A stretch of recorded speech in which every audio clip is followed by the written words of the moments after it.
Agnostic किसे कहते हैं? आम तौर पर एग्नोस्टिक और मुल्हिद को हम मानी समझा जाता है, लेकिन हकीकत में ऐसा नहीं है। एग्नोस्टिक उस शख्स को कहा जाता है जो खुदा के वजूद के बारे में ये कहता है कि मैं नहीं जानता हूँ खुदा वजूद रखता है या नहीं। वो समझता है कि खुदा के बारे में जानना नामुमकिन है, और खुदा या देवता चूँकि मादी वजूद से मावरा होते हैं, इसलिए उन्हें कभी नहीं जान सकते कि वो हैं या नहीं।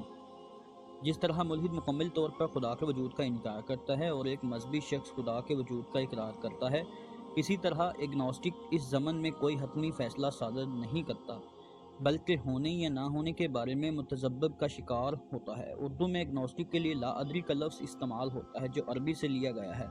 जब भी आप किसी ऐसे शख्स से गुफ्तगू करें जो कहता है खुदा के बारे में कि मुझे नहीं पता खुदा है या नहीं, तो वो शख्स एग्नोस्टिक होगा। एग्नोस्टिक हमेशा जब भी सवाल करेंगे तो साथ में ये भी कह देंगे कि मैं कंफर्म नहीं हूँ इस बात पर, ये हो भी सकता है और नहीं भी।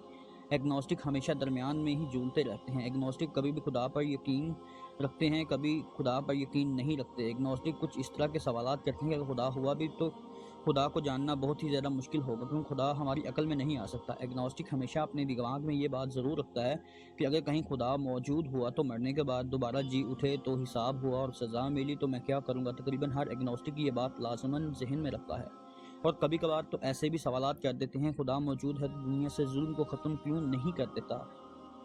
अगर खुदा मौजूद है तो इंसानों की मदद क्यों नहीं करता? एग्नोस्टिक बहुत से ऐसे मिलते जुलते सवालात करते हैं, लेकिन सवालात करते हुए मुतज़ब्ज़िब का शिकार हो जाते हैं। अगर कोई भी शख्स मुल्हिद होता है तो उसके मुल्हिद होने से पहले वो एग्नोस्टिक ज़रूर बनता है, यानी तकरीबन हर मुल्हिद एग्नोस्टिक होने का तजर्बा ज़रूर करता है। और एग्नोस्टिक को मुल्हिद बनाना बहुत ही ज़्यादा आसान होता है। एग्नोस्टिक शख्स पहले से ही तशकीक और मुतज़ब्ज़िब का शिकार होता है। एग्नोस्टिक शख्स इस्लाम में बहुत जल्द दाखिल हो जाता है अगर उसकी तशकीक को दूर कर दिया जाए। तो अगर एग्नोस्टिक मुल्हिदीन के हत्थे चढ़ जाए तो एग्नोस्टिक को मुल्हिद बनाना बहुत ही ज़्यादा आसान होता है।